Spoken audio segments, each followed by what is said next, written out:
Snyder tried to sell his Jack Daniel's Coy Hill on secondary. And no one fucking did. Yeah, that's crazy. I can't believe that. Although, to be fair, I haven't seen any of those being moved at all. And the ones that are those little ones, those 375s that the distillery put out at the beginning of the year. Oh, the Coy Hill. The little Coy Hills. Yeah. But they're hot. I mean, they're high proof. Yeah. Yeah. So let's talk about it. I'm John. I'm Zach. And we're Whiskey and Ekport. And today, we kind of want to talk about what's like actively happening in the bourbon community and have this like open conversation about it. Because there's a lot, you know what? I like your idea on this, Zach. Yep. There's a lot going on in the bourbon community, and you know, if you're at all a connoisseur, or you're following it, or you're into collecting, or you're into drinking, there's a lot of stuff happening lately in the bourbon community. It's been a busy last couple of weeks here. When we're filming this, it is what's today? October 7th, 2022. Is that right? My boy just texted me, Basil Hayden, Subtle Smoke. Any good? I mean, I'm not a Basil Hayden kind of guy. It's just funny. It's like that happened because it's like this is literally what we're here to talk about. Yeah. So, hey, if you could like and subscribe, we greatly appreciate it. Yeah. Today we're literally just talking about bourbon community stuff. Maybe some stuff specific to Virginia because that's where we are. But yeah, it's just gonna be talking about whatever. Just to answer this question, in case anybody is wondering, the bottle in front of you is upside down because as I was pulling the cork out to take a pour, I noticed that the cork was real dry. So one of the things that can happen with a dry cork is it can break when you remove it from the bottle, and this is a good way to help get some moisture back into it. Yeah. You don't want to store bottles like this No. with the liquid hitting the cork because the alcohol content in bourbon and whiskey is high enough that it will eat away at the cork and rot it out. So yeah, bourbon community today in October of 2022, coming up on big time release season. Holy cow! The secondary market is flooded with Midnight Dram. Dude, it's High West did their release of the Midwinter Nights. What the heck is it called? The Midwinter Nights Dram, thank you. And what was so brilliant about it? Act 10. They allowed each customer to get 6 bottles. Why is that brilliant? I'm going to tell you why it's brilliant. Because I think it's bullshit. I'm going to be honest with you. I think it's brilliant because like they knew exactly what they were doing when they were trying to create the hype. So like if you could only get like 2 bottles at a limited release, if you could only get Act 10 and Encore, right? Encore is essentially very specific to the distiller in the sense that they are only releasing it at the distillery. So if you lived in Utah and you could only get one of these bottles, would you sell it on the secondary or would you drink it? I hear what you're saying. I really do. But the problem with them allowing the people that were in line, because from what I understand, that line was outrageously long. People like half a mile long. People waited like 4 hours to get their bottles, right? And there's like, this is only like one release day. Like they have multiple release days. Yeah. So to start off with, I don't know wherever you're at, whatever market you have, if it's ABC controlled, if it's private, whatever, you can probably be safe to assume that Midwinter Nights Dram is going to be hitting your market relatively soon, because if they could do an in-person release of that size, I would imagine that their distribution to the States was probably just... But you're only getting Act 10. That's fine. Yes. You're not getting Encore. The distillery did 2 releases. It was Act 10 and then it was Encore, which is another limited... Well, Encore is specific. I mean, you could only get it at the distillery. No, I know that, but like, I guess what I'm saying is I'm excited about Act 10. I can give 2 shits about Encore. See, I'm like on the total other side of this. Like, I'm sipping on Dram tonight because like I'm a Dram boy. I love it. I like think whatever they've done is just incredible. And the fact that you're telling me the only way I can get this bottle is by being in Utah, which like at the moment I can't get to Utah and stand in line and do all that. Like, I think you've done exactly what they were trying to accomplish by giving 6 bottles per person per visit. So you get 3 Encore, 3 Act 10. And then what essentially allows it to happen is like you are literally allowing the secondary to do exactly what the secondary does. Yeah, but like, man, I don't know what these bottles went for at retail. Like 120 to 130. Okay. The secondary on on Act 10 specifically, I think was what, 250, 275? So that's like the funny part is like day one, like people were asking like outrageous numbers, and like some of them got it for like the people that like just like couldn't say no, they had to do it.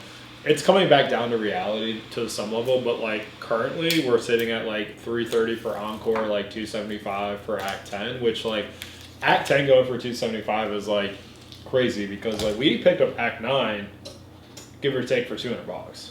That's right. Yeah. So we're already setting the stage that like this is gonna be a more expensive bottle. I think what we'll probably see is as more of these releases happen and as more and more states start to put these on shelves and release them, that price is gonna come down probably closer to around the 200 mark. But that's where it's been hovering for like forever. Like you can get a bottle of Dram current for like 2-ish. So the fact that like Act 10 is going higher than that, like it does need to come down. But the Encore bottle, I'll be honest with you. Distillery only, yeah, I get it. It's probably a pretty solid pour. I'm hype about it. I want to get it, but I struggle with it because of the price point. But I think that brings us to like what's actually happening in the bourbon community right now is you have so many distillers like Jack Daniels. You just have so many that are doing these like one-off series of these bottles, and like, I mean, let's just all be honest with each other. Like, they love the fact they're getting the hype. They love the fact that they're moving secondary big time because it's creating such a demand. Like, you may know nothing about bourbon, but we're seeing it all day at our current ABC stores. They're like, we get an ABC drop, which are like allocated bottles, and like we see people like running. I'm talking grown men, right? Like, I'm a big boy. I ain't running nowhere. But damn it if I won't run to get a Mitcher's 10 or something crazy. It's kind of funny to watch. If you're ever in Virginia and if you're, probably in the bourbon community, if you're watching this, hang out after you get a bottle, if you make it to a drop, and just watch the shit happen. I mean, oh my God. You got people flying in there, like parking sideways in the parking lot. There have been car accidents. People have like hit other cars while they're like trying to get to an ABC store in Virginia just to get a fucking Blanton's. I mean, it's crazy. And the craziest part about all of this, especially where we live, is like, so I'm standing in line and, I get a bottle that like shouldn't really be allocated, but like to me, I wanted it. So like I was able to grab a bottle of Legendary 18 year, right? Like pretty solid bottle. But I was able to pick that up because people were grabbing Blanton's. Yeah. And I'm like, guys, like, we're talking about a bottle that's been aged for 18 years, and you're more worried about getting your little horsey because that's what you've been told, and they're grabbing it. Yeah. It's crazy. So even on some of these groups that we're a part of, people are sort of sharing stories about how they went into the ABC store during a drop. They're waiting in line. The person in front of them grabs a Blanton's when a Russell's Reserve 13 is sitting there as well, right? Like, to make that sort of a decision that and like, full disclosure, if Blanton's is the only thing you drink and that's the only thing you ever purchase, I don't hate on it. Fair. Yeah, like, that's fine. Kudos to you, but the reality of it is like 90% of the people that are doing this have been told, like, hey man, if you're at an ABC drop and you see a bottle of Blanton's, grab it. Well, like, why? And I feel bad for sharing this because this, will lower our chances of ever getting a Russell's 13. But like, Blanton's is good. Russell's 13 is better. So is anything like Michter's 10. I got that one drop I got to. I was probably 25, 30 people deep in that line. And somehow Michter's 10 rye was still sitting there. But I think this is like where the bourbon community is going, so I think like we need to talk about it. Oh, like, dude. One more story to share. Oh, yeah. An Old Fitz 17 year made it longer than Blanton's did You're at a kidding. drop this week. I swear. I would give you like They put literally 7 Blantons. had the old Fitz in their hand and they put it down and said, "Do you mind if I switch?" And they grabbed a Blanton's. See, I just can't get that lucky because like that's a no-brainer. But I do want to say like I don't want to like shame these people for buying Blantons because like welcome to the bourbon community. And there was a certain point in like my first start of this where like all I knew was Buffalo Trace and Blanton's. Like that's what I was told was good bourbon and was hard to get. So like I wouldn't say like I would ever make that decision, but at the same time, like when you first get into the game and you're chasing the hype and you're trying to build a collection, like these are more readily available names / bottles that you can more easily get. So like welcome to the community of like the bourbon community, but at the same time, like guys, like you're really missing out on some good bottles. Yeah, and I'll just share this. If you are new to the bourbon game and you have questions or comments or concerns or you're, whatever, send us a message on Facebook. Let us help. Instagram. I mean, happy to answer questions. If you're curious, like if you make it out to a drop and you don't know what to get, leave a comment on our Facebook page, Whiskey Neck Pour. Take a picture. Yeah. Be like, hey, what's the better buy here? Yeah. So let's two-part this conversation really quick. Okay. Although, for legal reasons, we don't partake in the secondary, market. Uh-huh. I don't think we can skim by it. I mean, like, the fact is, like, I think that's adding a lot of fuel to the fire with the bourbon community. I think that, the fact there is a secondary, it's a cursing and a blessing all in the same thing. Oh, yeah. Can I talk about the curse? Yeah. You can talk about the blessing. Okay. All right. Here is what drives me up a wall, right? Virginia, allocated bottles get dropped randomly, Virginia. blah, blah, blah. We're at ABC controlled. People have lots of opinions about that. One of the things that I see frequently is these kind of rare, hard to find bottles get snagged. They take a picture. They're like, ooh, blah, blah, blah, blah, blah. Just grabbed a blah at this place, right?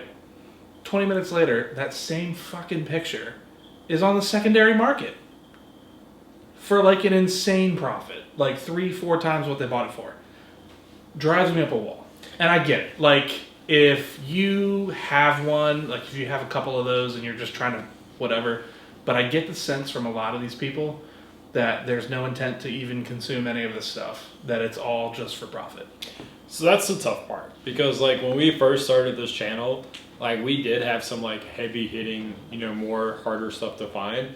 And there was like a balance of figuring out like what do we keep, what do we try to like keep because of that. But at the same time, like I think me and you both are on the agreement that like if you got them, crack them. Like it's better to enjoy them with your friends than it is to like make the money. But that being said, like I think the blessing in the secondary market is what we're starting to see in the bourbon community is you've had your main distillers do the same thing forever. Mm-hmm. Like, I mean, I'm just going to pick on Jack Daniels. Like, they have made a product that was good and, like, it was an intro bourbon. Into, whiskey. Yeah, like, whiskey. It was an intro whiskey into, like, essentially most of us getting into whiskey because, like, you went to a bar when you were, like, 21. It was like, I want a Jack and Coke. Yeah. But where you see them capitalizing on it is, like, they're doing these one-off series like Coy Hill. You see the Jack Daniel Rye. You see, like, the 10-year Jack. You're starting to see these distilleries kind of like actually realize what's going on in the market and doing limited releases which amplify the chase. And where I think the blessing in the secondary market is like for the smaller guys that have really put a dent into the bourbon game, you're able to grab these bottles that for the most part you'd never get a chance at grabbing.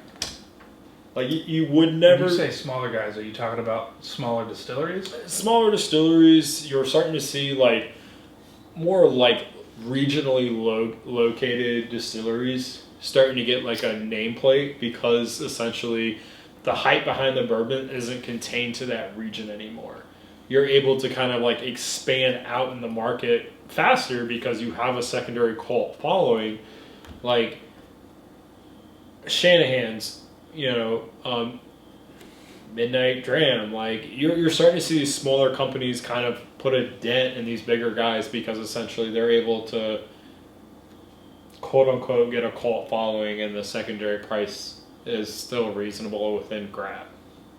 And so like I do appreciate the secondary and the fact that like if there's a bottle I can't get because I do live in a state where it's controlled, if I really want something, I can go out and get it. That's a good point. And I think another like kind of good side of the secondary is like you do have people that throw an astronomical amount out for something and then they realize no one's bidding on it, right? No one's going after it. So then like what happens is like, the states that are not controlled and they're like privatized, you can walk in and you'll see like the incomplete like BTAC lineup or you'll see the complete Pappy Van Winkle lineup. But they are asking such a stupid amount for it that like you are going to pass on that because you can go on the secondary market and buy the same bottle significantly cheaper without taxes. And that was something that we noticed. We were up in DC, I don't know, about a month or two ago, and they had Weller Full Proof and Weller 12 Year. I want them in a liquor store, right? Yeah, for $500 each. But like you're just price gouging the consumer so hard that like they will continue to sit on your shelf. And like I think that's what like makes like this kind of such an interesting concept is it's like it's a black market, but essentially a more regulated black market than kind of what you have going on right now in the privatized / the controlled states. You're kind of getting like what people are willing to pay for things actually shown publicly. Yeah. And even though it's not legal, I don't know how some of these platforms that are hosting this have like completely turned a blind eye to it because like some of these groups have gotten up ridiculous numbers. Mm-hmm. And it's just kind of one of those things that seem to be okay. Well, and I think there's a couple of things with that, right? I mean, you start looking at, so just to touch on this as well, you're looking at these groups that have gotten huge and large and stuff like that. There's probably a realistic, just to acknowledge the fact that there are people in those groups that are monitoring them, from a legal standpoint, right? There's probably ABC officials in there. There's probably, whoever. But like, how do you deal with a system like that that's so large? I mean, you're at that point, talking about, I guess, potentially charging somebody and prosecuting somebody on an individual basis. I mean, it's just so messy. I think the solution for that as a whole needs to come from a larger entity than just trying to like deal with that on its own. But I do want to say that the secondary market, one of the things that's consistent about all of it is that whether you're in a regulated state or a privatized state, everybody feels differently about their own market, right? So I see all the time people talking about how Florida's privatized, but I pay $250 for Blanton's, right? Well, here Blanton's is $60-65, but you can't get it unless you haul ass to an ABC store when they send an email once every 2 weeks. And at that, you're trying to see if you can beat everybody else who's there trying to get it. So there's no good system, right? It's all pretty busted. If you live in an area where you could walk into a store and buy Buffalo Trace products, Weller's, Blanton's, Stag, Junior, any of those types of things, then you live in a gold mine because that does not exist for probably 95% of us. Yeah. I guess with all that being said, where do you see the bourbon community going in the next 5 years? I had a conversation with a store manager of an ABC store here in Virginia, and they were basically saying that based on their sales of different bourbons and whiskeys, it looks like the trendiness of bourbon, at least at that store, is down, and tequila is up. He was saying that there are certain tequilas he just cannot keep on the shelf because the minute that it gets scanned into inventory at that store, someone is there to buy it. Dude, Azul's, the 1800 new one they have is fucking phenomenal. The 1942s, Jose Cuervo or whatever, or not Jose Cuervo. Don Julio. They're going hot. I think for me, and I'll answer this with another little tidbit of information. There has been a huge push and a boom in the bourbon community. You've got lots of distilleries that have been doing expansions. Like I think Buffalo Trace did a really, really, really big expansion. Who was the other one that did a big expansion?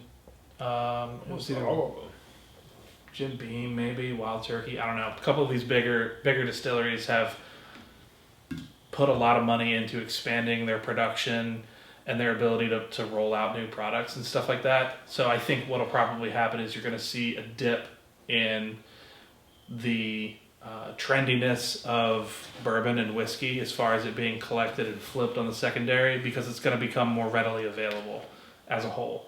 And I say that because it was earlier this week, maybe last week, the last week in September, Pappy Van Winkle made an announcement that their yield for this year's line of Pappy bourbons is higher than it's ever been.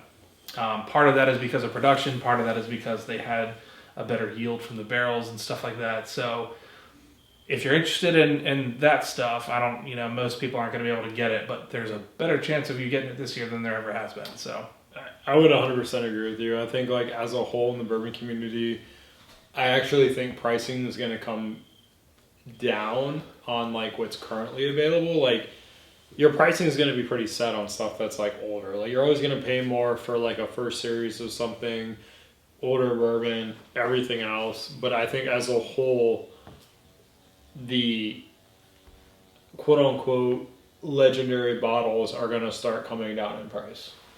The Holy Grail bottles. Are you talking about in retail or secondary? Secondary. Okay. I do. I think they're going to see that they can move more bottles like that. They're going to mass produce them more. We are going to start seeing a little bit of a correction there in that market. Interesting. Okay. And I think I would probably agree with you on that. I think because of the trend where, the market for tequila seems to be the new trendy thing, people are sort of shifting their focus over to that, but also with the production increase, that'll probably just add to the decrease in some of these just outrageous secondary prices. And I honestly, like, maybe this is me just being hopeful, but I do hope one day in the next 5 to 10 years that there will be a time when we can walk in and find Weller Special Reserve, Eagle Rare. If I could find Russell's 13 on a shelf, I would be ecstatic. Yeah. Right? That would make my day. But would it take away from it a little bit? No. Maybe. I hate that feeling of when we get those emails from the ABC saying, "Ooh, there's a drop. Rush here." Right? I hate driving there and knowing I'm gonna walk into a fucking shit show, and it's because the line when I get there, 5-10 minutes after this email has gone out, there's already 20 people there, right? Like some of those bottles, it's really like if you are looking for a very rare, hard to find bottle, you have to get lucky and just be at or within a 2-minute drive of an ABC store in Virginia to get them. Yeah. Well, I think the bourbon community is going to keep doing the bourbon community, but hopefully this brought some light to a little bit of stuff what's going out there. Yeah. I would love to hear some feedback on this video as far as what you guys are seeing in your local market. What experiences are you experiencing finding those bottles that you're looking for? Give us some feedback, guys, and if you could like and subscribe, we really appreciate it. Yeah, we're still trying to grow the channel. If you live in Virginia and you are having luck with some of these bourbon drops, leave a comment. Let us know kind of what that looks like for you, because I'm curious. I think the best that we've done so far at these drops is, I think we needed a bottle of Blanton's to review for this channel. Got a bottle of Blanton's. I got a bottle of Elijah Craig 18 year. Yep, you got the 18 year. My boy got the Heaven Hill 17. That's right. You're one of the guys that did get that 17 year when that came out. we haven't had a ton of luck. We'd love to know what you guys are doing here in Virginia. So leave a comment and let us know.